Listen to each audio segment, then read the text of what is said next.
Glasgow, late 1960s. The music thumped, skirts spun, and cigarette smoke curled through the Barrowland ballroom like fog in neon light. Thursday nights were for the over 25s. Married men, restless women, and the quiet thrill of being someone else for an evening. In this world of small deceits and second chances, 3 women walked into the dance hall and never came back out alive. Their names were Patricia Docker, Jemima MacDonald, and Helen Puckett. 3 ordinary Glaswegian women who went dancing and ended up part of one of Britain's most haunting unsolved mysteries. Between 1968 and 1969, they were murdered in near-identical ways. Their final nights trace back to the same glittering floor beneath the Barrowland's starlit ceiling. The man last seen with them was never caught. To the press, he became Bible John, the polite stranger who quoted scripture between dances and vanished into the night. Over half a century later, his name still echoes through Scottish crime history. A phantom stitched together from witness sketches, fragments of conversation, and the collective fear of a city that once danced too close to danger. This isn't a story of gore or shock. It's a story of method, of evidence sifted and resifted, of detectives chasing a ghost across generations, of myths born from silence. And it's a story of women whose lives have too often been reduced to the shadow of the man who killed them. We're going to retrace those nights, what's known, what's guessed, and what time has refused to give up. We'll follow the case from its fevered beginning through every suspect and theory that tried to name the nameless. And in the end, we'll weigh the facts with reason to ask the question that still haunts Glasgow's memory. Who was Bible John, and what most likely happened? Welcome to Bad Things. Join us as we unravel one of the darkest riddles in Scotland's past. Before we get into today's video, we are very excited to announce our first giveaway to thank you, our loyal viewers of the wild true crime world. We are giving away $200 cash this month, thanks to our partners over at the Reco social app. If you've ever watched videos on YouTube, TikTok or Instagram and thought, where do people even find that cool tech, trendy fashion, gear, those gadgets? It's usually impossible to track down. Most of what you see online isn't linked anywhere. That's why we partnered with Reco. It's a new app that makes videos instantly shoppable. You can tap products directly inside videos and see exactly where to get them. No searching, no guessing, just instant access. All you have to do is download Reco using the link in the description, and you'll automatically be entered to win $200 cash. The winner will be announced next month. Good luck, and let's get back to the video. Glasgow in the late 1960s was a city learning to enjoy itself again. Shipyards still lined the Clyde, the economy was modest, but the nightlife buzzed with vitality, and nowhere captured that spirit like the Barrowland Ballroom, a bright neon landmark in the city's East End. Its mirrored walls and starlit ceiling promised music, flirtation, and escape from the greyer parts of everyday life. Thursday nights, over 25's nights, were infamous. Rings slipped off fingers at the door. Names were forgotten as soon as the music started. What no one knew then was that a killer was quietly watching from the same dance floor. February 1968, the first death. On the night of February 22nd, 1968, Patricia Docker, a 25-year-old auxiliary nurse and young mother, told her parents she was heading to a local club. Instead, she went to the Barrowland. It was a small rebellion, a night out alone after a week of routine and responsibility. Witnesses later remembered her in a mustard yellow dress, dancing, laughing, then leaving just after midnight with an unknown man. By morning, horror replaced the music. Patricia's body was discovered in a lane near her home in Langside. She had been beaten and strangled. Her clothes were partly removed, her handbag gone. Neighbours heard nothing. The police report was thin. No witnesses, no suspect, no clear motive. In the papers, it was treated as a tragic one-off, a city crime, not yet a pattern. The Barrowland name wasn't even mentioned. August 1969. The pattern emerges. 18 months passed. Then, in August 1969, the city awoke to a second crime that felt too similar to ignore. Jemima MacDonald, 32, left her sister Margaret at home babysitting her 3 children while she went dancing at the Barrowland. She was well known locally, friendly, warm, the kind of woman who rarely stayed out late. That Saturday night, she met a man described as tall, well-dressed, and reddish-haired. They were seen laughing together, sharing drinks, and finally leaving around midnight. When Jemima didn't return the next morning, Margaret grew uneasy. After 2 days of silence, she heard neighborhood children whisper about a body in the old tenement. Margaret went to check herself. In an abandoned flat nearby, she found her sister's body, beaten, strangled, her clothes disarranged. Her shoes and handbag were missing. Like Patricia, Jemima had been menstruating. Detectives immediately noticed the parallels. 2 women, same ballroom, same age bracket, same method of killing. They didn't use the term serial killer. That language wasn't common in 1960s Britain, but internally, they knew they were hunting one man. Police circulated the first composite sketch in Scottish history, drawn from Barrowland witnesses. They stationed undercover officers at the dance hall. Hundreds of men were questioned. But as summer faded into autumn, the investigation stalled. Then one last time, the killer returned. October 1969, the night of Helen Puckett.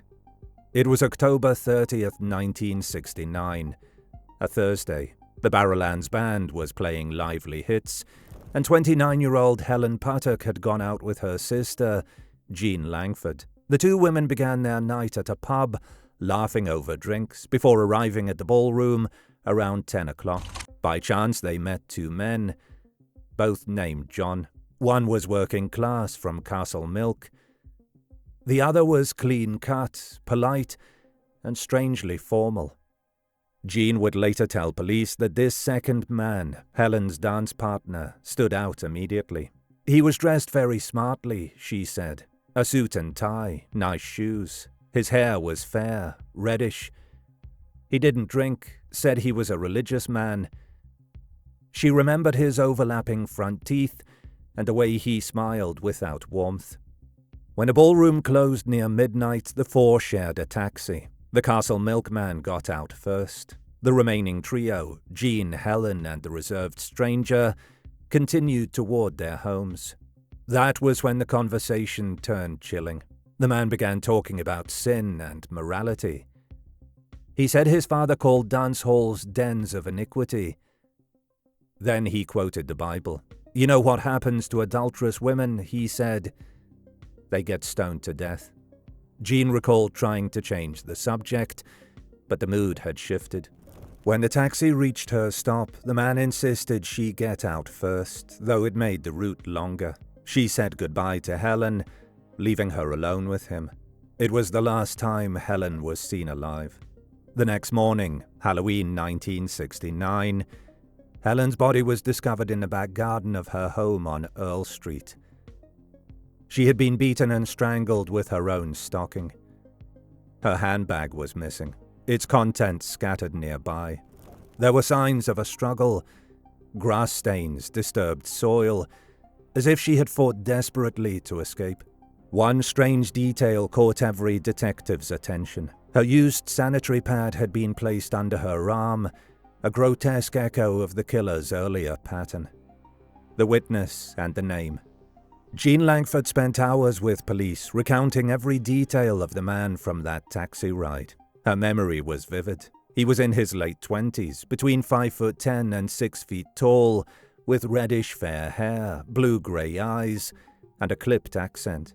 She said he gave his name as John Templeton, or something similar, perhaps Sempleson, and that he spoke like someone who'd been educated or was pretending to be. From Jean's account, the press found its headline. The man who quoted scripture and moralized about sinful women became Bible John. The phrase caught fire. Within days, his composite image, the reddish-haired man with sharp eyes and a tight-lipped smile, was plastered on every wall and newspaper in Glasgow. The hunt for Bible John.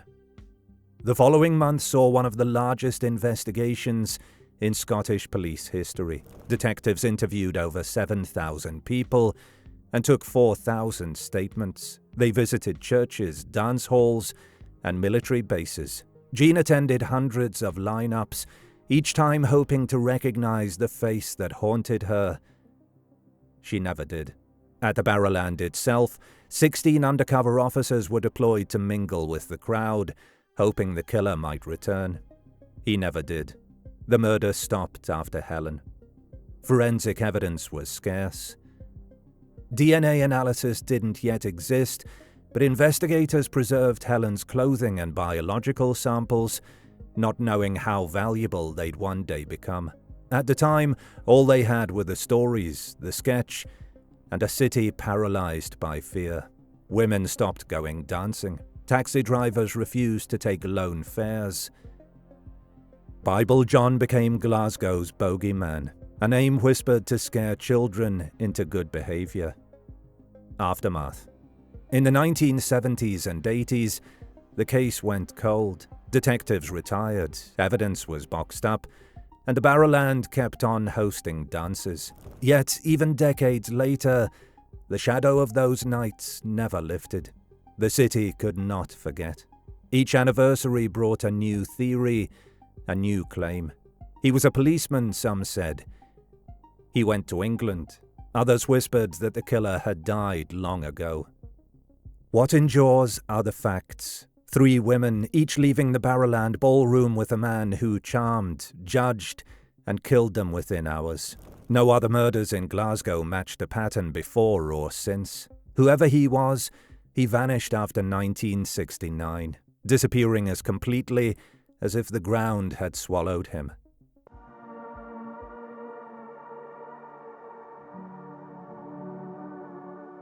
When the trail for Bible John went cold, the theories began to multiply. Police, journalists, and later generations of amateur sleuths each tried to fill the silence with an answer. Some theories leaned on forensic science, others on hunches and rumor. None have ever been proven. What follows are the main possibilities. The suspects who, at one point or another, seemed to fit the face that haunted Glasgow. Peter Tobin, the serial killer in plain sight. The most widely known theory is that Peter Tobin, a convicted serial killer, was Bible John before he became infamous for later crimes. Tobin, born in Glasgow, was in his early 20s when the Barrowland murders occurred. He met his first wife at that very ballroom in 1968. A coincidence that investigators found hard to ignore. Supporters of this theory point to Tobin's religious streak and violent misogyny. His ex-wives all described his temper as uncontrollable, particularly when they were menstruating, a disturbing echo of the Bible John murders, where all 3 victims were known to be on their periods. Criminologist David Wilson, who interviewed Tobin, noted his deep hatred of women he considered impure, and his ability to switch from charm to rage within seconds. Tobin also used several aliases, including John Semple, oddly close to the Templeton or Sempleson name the killer gave to Jean Langford. There were also physical similarities: reddish hair, blue eyes, and a face that resembled a 1969 police sketch. To many, it felt conclusive. He's the right age, right city, right mindset, Wilson told a BBC documentary in 2007. But DNA said otherwise. During Operation Anagram, a nationwide effort to link Tobin to unsolved murders, investigators compared his DNA to semen found on Helen Puttock's clothing.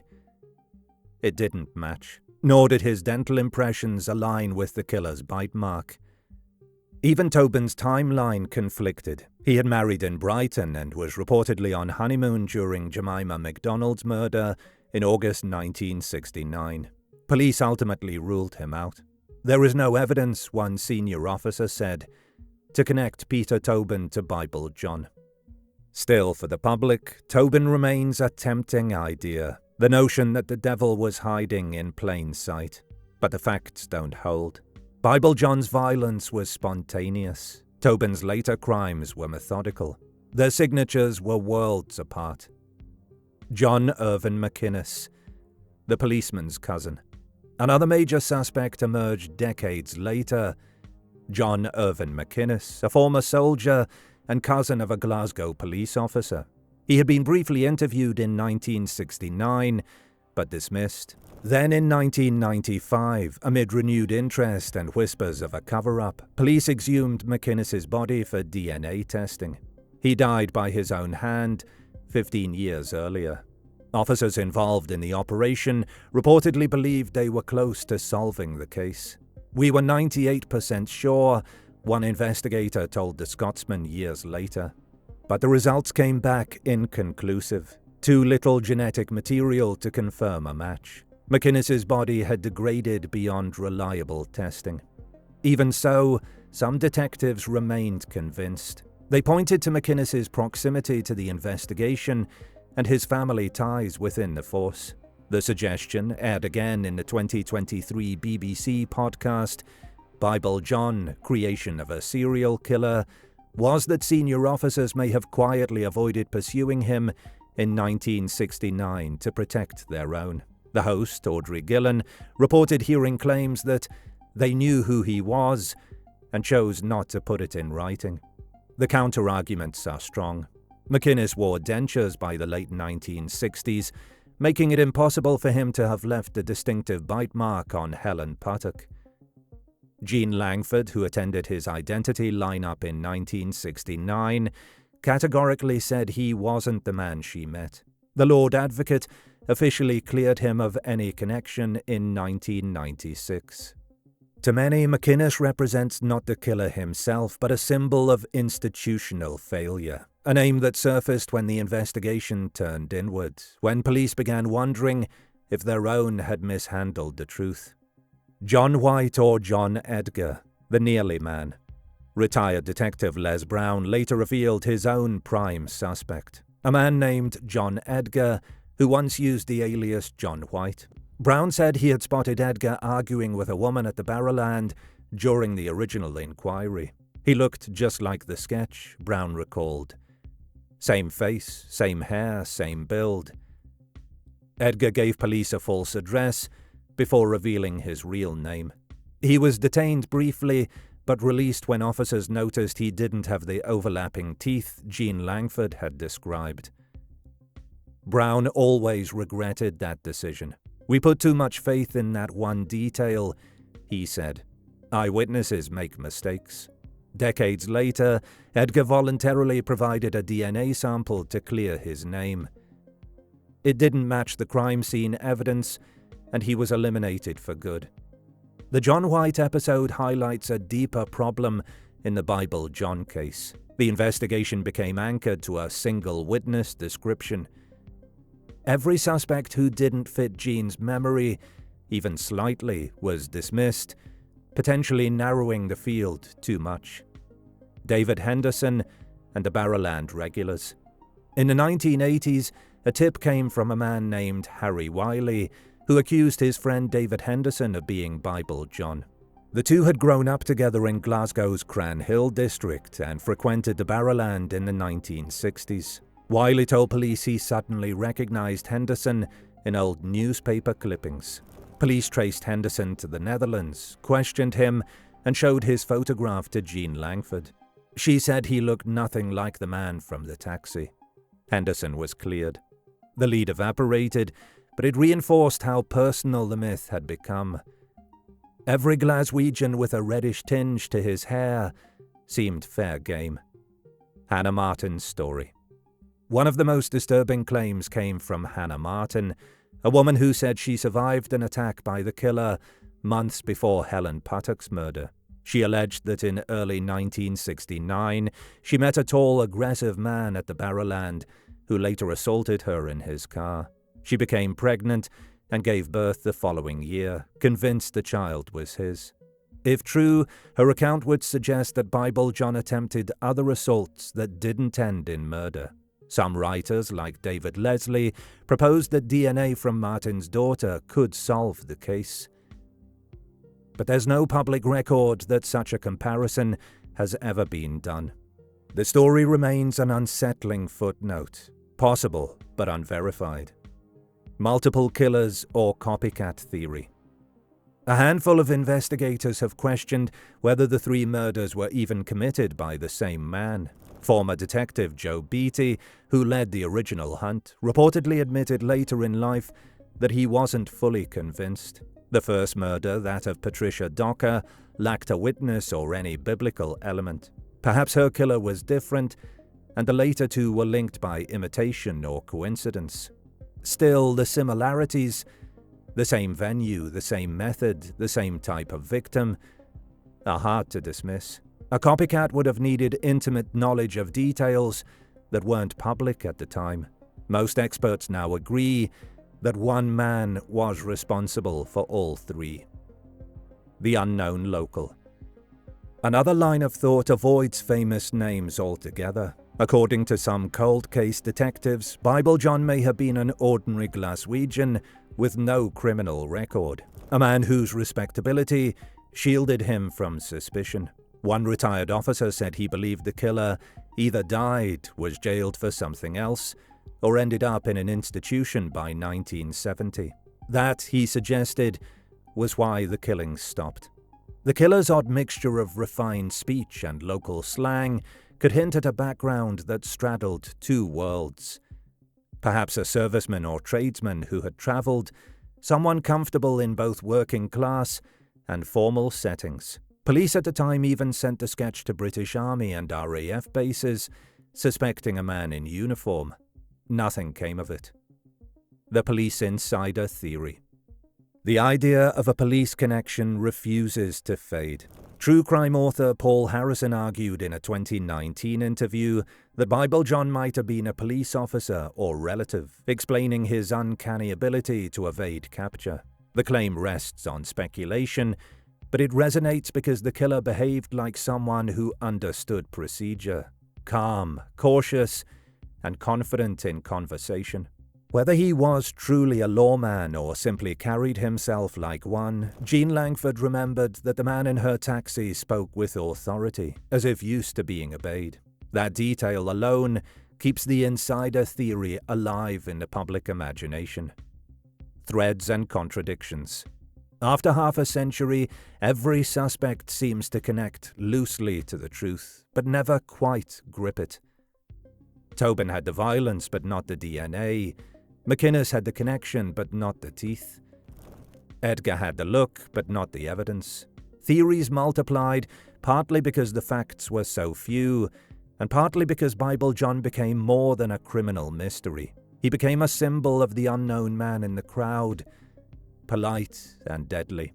Through it all, the same question endures. Who was he, really? Up next, we follow the most recent and compelling lead, one that ties the case back to its origins and offers a name that fits both the science and the story. It's time to look at what, after decades of searching, most likely happened.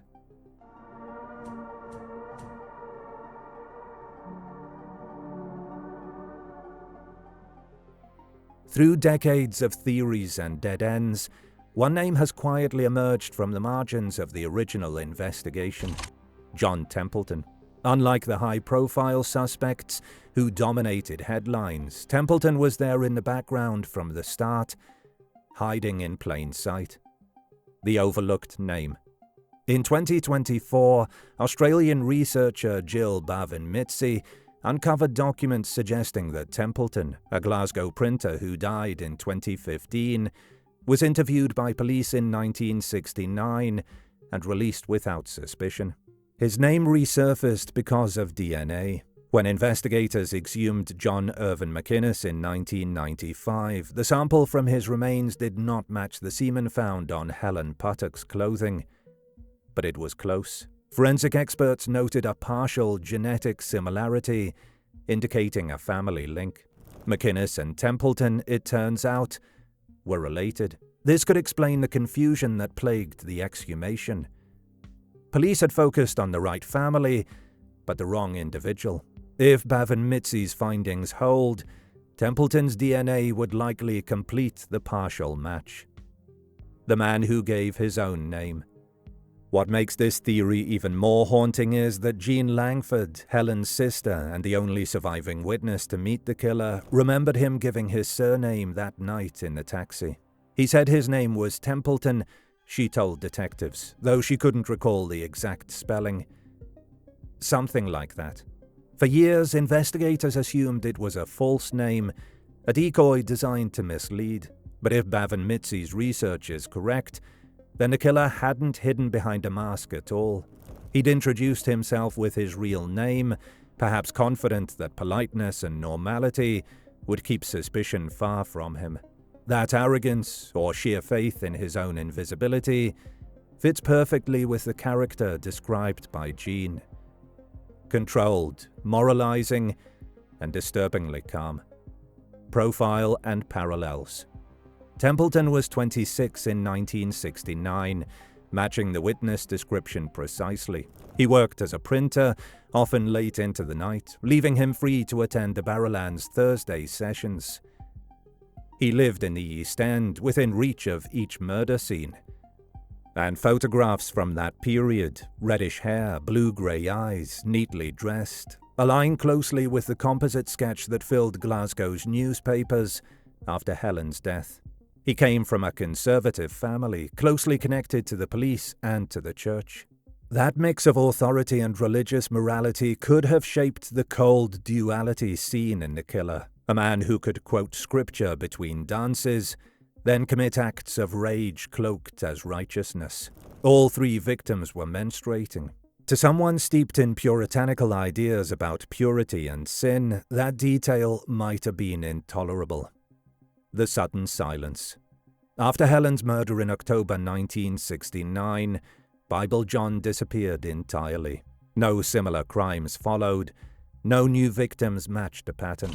Records show that Templeton sold his house and left Glasgow in 1970, relocating to England. He never returned. That abrupt departure aligns with what behavioral profilers describe as post-exposure retreat, when a killer, confronted by sudden scrutiny, stops entirely. Seeing his likeness printed on posters, knowing Jean could identify him, Templeton may have realized that one more mistake would end him. He wasn't compelled by fantasy so much as control, and once control was gone, the killings ceased. Eliminating the others. Other suspects fall short of this consistency. Peter Tobin's DNA excluded him, and his timeline placed him in Brighton when one of the murders occurred. John Irvin McInnes lacked the teeth to match the bite mark, and the eyewitness dismissed him outright. The policeman-killer theory makes good drama, but no material sense. Templeton, meanwhile, fits without stretching the evidence. Age, appearance, geography, family ties, psychology, even the name itself. The most likely chain of events.